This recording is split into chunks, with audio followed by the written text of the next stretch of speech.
Yeah. All right, hey guys, we are here at the SnapShips Tactics booth, and Hello. I'm here with Josh.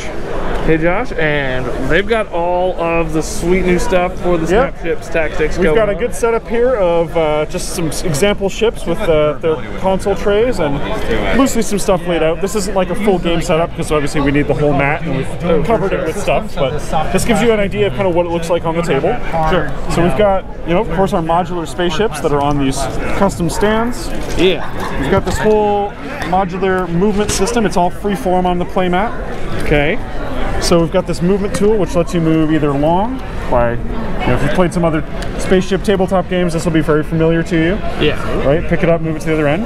But we also use the lines on the base to handle rotation, where you can just click the model and dock it. So this is one rotation or two rotations and so on. That's really cool. You can do partial rotations as well, using this little freeform cutout.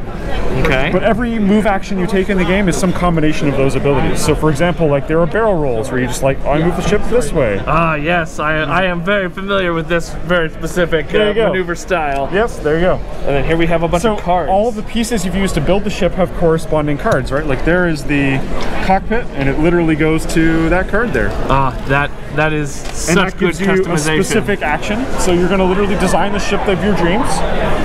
Try not to get too attached to it because your opponent has done the same, and you're going to battle them out on the table and see who comes out on top. And they've got a whole bin of components over here. Yep. Some people have built some things already, some custom models, but literally everything is totally Lego-esque. It's underneath everything, it's just all these cubes that just really satisfyingly snap together. Hey, that's still great. Yep. And Angry Space Lego plus tabletop battle game. Sure. I see we've got dice. What's the mechanic for attacking? Like, tell me about the layout of some of these cards. Sure. So let's look at this card here. This is a autocannon card.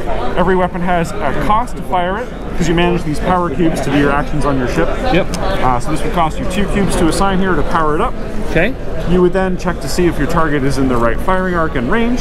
Yep. And then you would also roll the dice pool and see what you need. So for example, every ship uses one of these tracker dial things here. Alright. This has got its health and its current evasion. Every weapon tells you what you need to roll based on its accuracy plus the target's evade. So in this case, we're evade 4. And let's say he's shooting at this ship over here.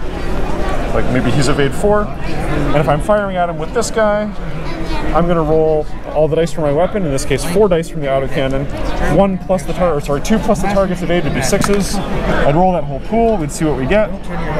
Every 6 or more is a hit. Okay. So 1 hit. This is a special critical hit, which normal hit, but also lets me look at my opponent's console and then roll to see where that piece is going to be disabled. So I'd roll again, and I might randomly disable a particular part, and then it gets all smashed. Oh, okay. So attacks have the ability to also strategically strip apart your opponent's ship. Well, that looks really neat. Well, I am certainly excited. Really simple, plays pretty quickly. Unlike some other games in this, your ships can have multiple weapons, so you might fire 2 or 3 things in a turn if you can pay for all of them and so on. And it's is this set up like the 3x3 map with two ships, 2v2 is the design intention? There's a couple of different formats that work really well. Honestly, 1 ship each on this size table works really well. Okay. But it also supports up to approximately 3 ships this size, which we would call a 12-point game. Sure.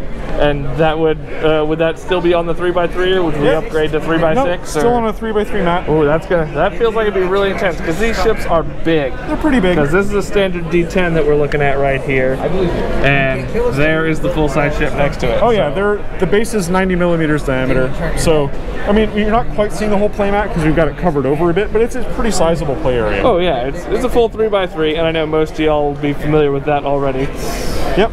For bigger games, we do suggest, like, if you want to play more than about 12 points, you would go to a 4x4 or a 3x6, whatever's convenient for you. There's no real fixed size there because the game, like, it's all just templates, right? You play it on any area. Yeah, and the points loadout for each individual ship. Now, does each component have a points cost? Let me show you a card. All right. So this guy,